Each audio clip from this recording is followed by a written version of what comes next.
Hey guys, Ready here, literally the worst sales pitch in the history of the world. What's up guys, welcome back to another video, and once again thank you so much for spending a few minutes of your time today watching my videos that I make. I'm just a regular bloke, just making videos every day about my cars that are usually broken, so thank you so much for coming out once again and watching it. Today I'm going to show you guys exactly what went wrong with the Falcon. However, if you do want to support the repairs and getting this thing back up on the road running perfectly once again, and hopefully chopping a few Commodores down at Queensland Raceway again, please do go on and check out www.zacbaldy.com. We have a huge array of sick shirts on there if you guys all are a part of the Barra gang. This one right here, you can go get this Barra of the World shirt right there. You can select this in any color whatsoever, any Falcon color you could think of, anything, and yeah. Plus we also have a whole heap of other shirts. One second. I also have stuff like the Falcon Bathurst tee to commemorate when we did that massive trip down to Bathurst, which is what I'm hoping to do once again this year. And then also the Fuji tee for the Japan trip that we did. We still have all of those old t-shirts printed to order, Australian made and printed by an Australian company, which is what I'm really happy about. So if you do want to go on, support the channel, support myself and support the builds, thank you so much. I really do appreciate it. Jump into www.zacbaldy.com and yeah, hope you guys all enjoy today's video.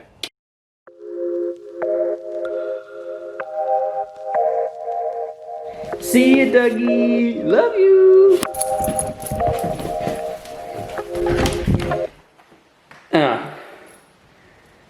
Oh yeah, I kind of broke it. Yeah, okay. Alright, maybe next time. A few months ago, we broke the Falcon, and I've never been able to pull it apart, find out what the issue is until it actually was booked in, ready to go in for its new trans.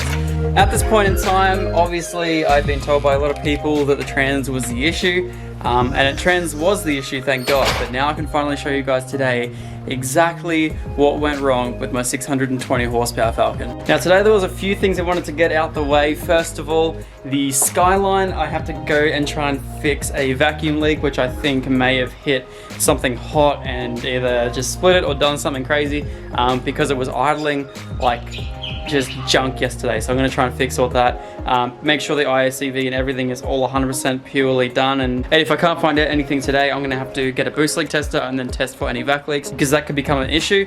But yeah, apart from that, I'm not going to bore you guys with all the stuff I'm going to be doing today. I wanted to test out the drone and get a whole sort of thing done out the back. I wanted to test out a few functions with the drone because I was going to originally use the DJI Spark for a few other things yesterday, but because we did so many things with that 4K 30 FPS, it was like, the Spark wasn't even going to cut it. So today I'm going to have a little bit of fun with that. You guys will see a little bit later. But anyway, first of all, I'm not going to bore you guys. The reason the Falcon broke was in fact the input shaft, and I have a few photos up right here. I'm just going to go have a look at them myself. It's going to be a little bit interesting. So I've been chatting to this bloke on Facebook called Reed, and he was the one that sent me all these photos. He actually works out at Gilroy's, yeah, this is my input shaft. As you guys can see, it's not playing the game. That's exactly where it snapped. It was a beautiful clean break. Apparently they all do it in the exact same spot. So yeah, my second ZF, my car's destroyed. Yeah, that's it right there. How good. So yeah, you guys can see, this is the reason we're going to go with the built trans now. So one of the biggest things is, especially for me, is we're going to be upgrading the input shaft to a cryo shaft. This is a whole lot stronger than the standard cast shafts that currently come in all of the ZF boxes. I believe it's a ZF-HP 626 something along those lines. Yeah, I'm not quite sure exactly the model number, but yeah, basically the shaft that comes in them is a standard cast shaft that can fail between that 550 to anything above, depending on how you abuse the car. So yeah, we're going to be getting a cryo shaft put into it, plus changing out some of the clutch packs, basically just rebuilding the entire transmission.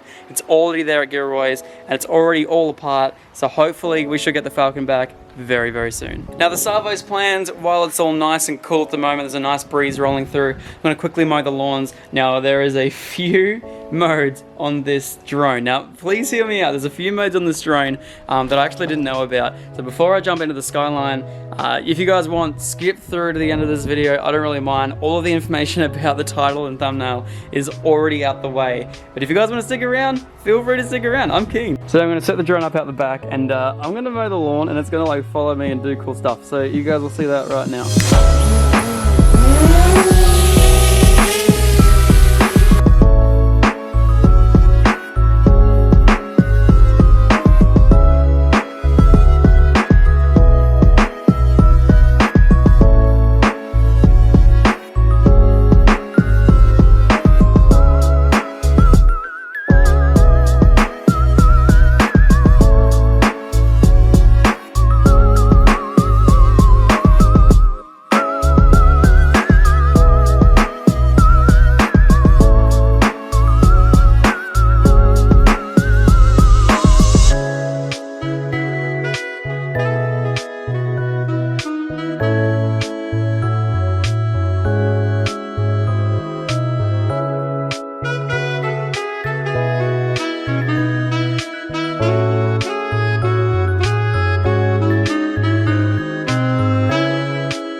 Is looking so goddamn good.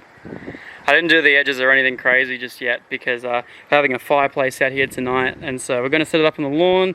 Probably going to ruin it, but it'll all grow back. It's just lawn, right? So rightio, so I don't know why I had the idea of potentially doing that. It actually kind of worked out in a way that I didn't think it was going to work, so I don't know. It kind of benefited. I didn't really benefit from that, but I hope you guys did.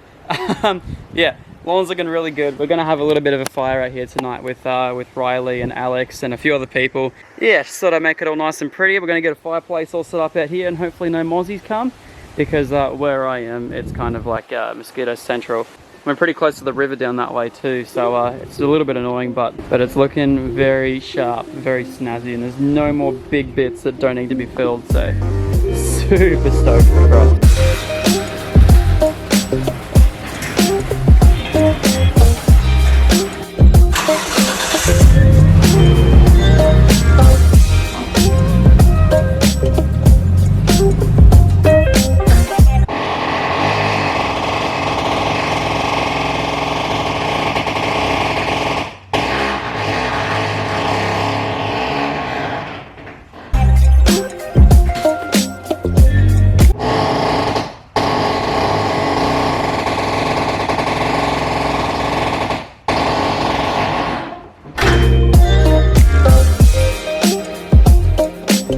But yeah, not as stoked with the Skyline currently. It's developed a really bad idle over the last couple of weeks. I think there's a vacuum leak.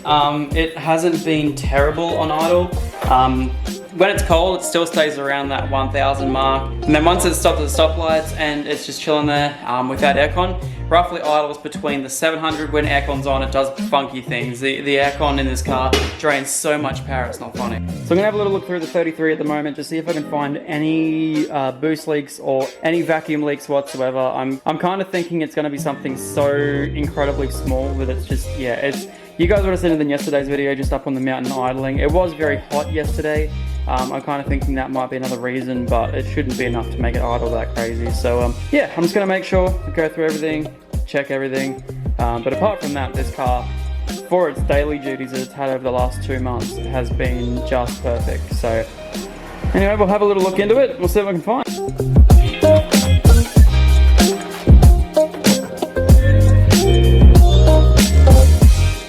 Rightio, so having a quick look, one thing I did notice yesterday was the fact that around the outfitting on the fuel filter, I actually had a little bit of like weepage, but it wasn't actually fuel. It was like a really weird, really disgusting sort of brown stuff. I'm wondering whether it's just sort of set through, or I'm not quite sure. Anyway, I've tightened that fitting right there, so Hopefully there's no more little seepage, but I should be able to pick up on that if there's any issue.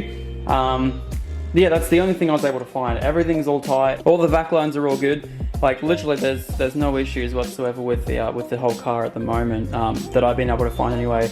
But the only way I'd probably be able to tell is by putting a boost leak tester on here and then going over that. So I might see if I can make up a cheap one from Super Cheap or something. But yeah. Apart from that, I can't find anything. And last time I pulled out the Link ECU, if you guys remember or recall in one of Sam's videos, he also found a massive difference in his idle just by changing around where the vac reference comes out of the ECU, simply because sometimes if I put that in, or if you can put that in wrong, you can actually end up crushing that vac line, and that can end up changing your reference on your ECU on your Link G4X. So I went into the car and I made sure that vac line wasn't kinked or, you know, pressed up against something else. So that was all fine. Maybe when I put it back in after I did the Powertune digital dash. I've been having a little play around with that Powertune dash, and it's been so good. Like everything about it is just perfection. So I'm gonna have to do a video about that very, very soon. Now that I have all the gauges and everything else working on the interior, and we can finally finish the whole interior up, because I have a whole lot of wiring I still need to do.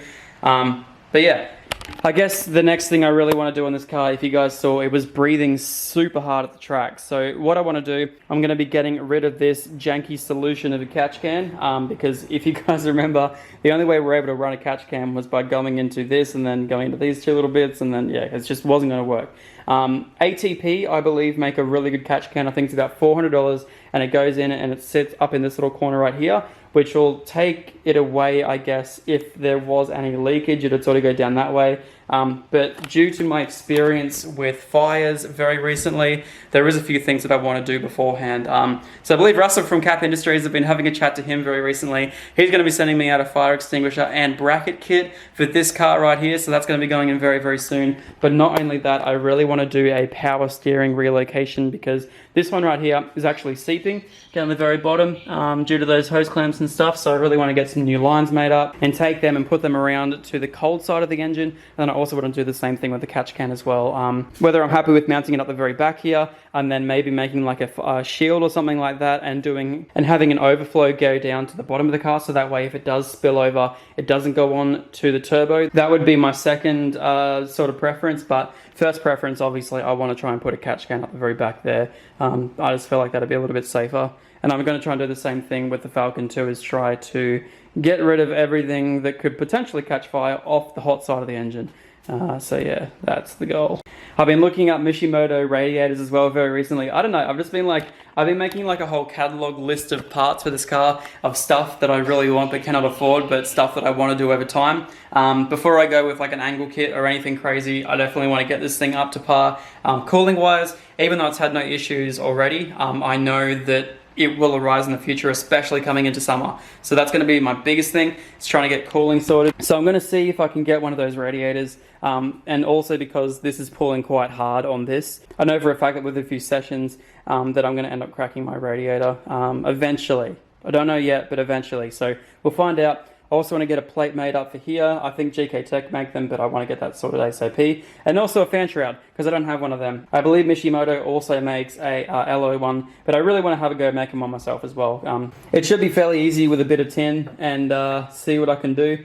I don't see how it could be that hard, but I don't know. I'm not quite sure. Not only that, but I really need to get this thing in alignment. Last time I went to the drift event, because we were so like tight for time, getting this car done and then getting it out to the drift event on Friday night, I didn't get a chance to actually do my alignment properly. And so at the moment, literally, I've done a coilover install, I've taken up brakes, calipers, changed around some bushes, did the diff, did literally so many things that we haven't even gotten alignment for it yet. So yeah, that's going to be another thing on my list, is to get an alignment done. I really want to try and ceramic coat around that exhaust, so that way it literally just pressure washes off. I'm going to have to get that sorted ASAP. And then I want to get Mr. Fink or someone else who's very knowledgeable in the whole drift scene here in Brisbane, and hopefully they can give me some pointers as to how I can set up the car next, what they think it needs, what they think that I could do to potentially better my driving in this car, or how I could make it easier in this car, because ultimately I want to make this car feel like Sam's over in Japan. And that car literally had 4 years of tinkering and mods and everything, whereas this thing has only just been freshly built and ready to start taking on those mods and ready to start that tinkering process, and you know,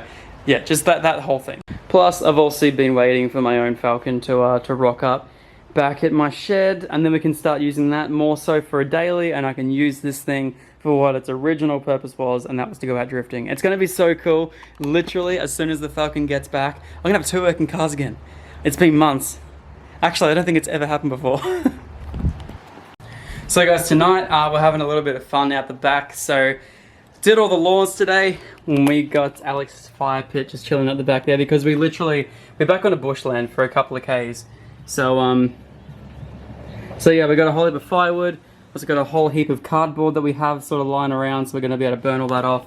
So yeah, as I said, we have Riley, Alex, Luke, all their girlfriends coming over, plus we have Sarah and Doug. Doug loves running around and having some fun, so yeah. So yeah, we're going to be doing all that this afternoon. Yeah, I'll film a little bit of it, but yeah, we'll see where the night takes us. We're just going to let Doug run around and have some fun, and yeah, I just chilling out every now and then. It's good fun, and yeah, happy to do it on my lawn.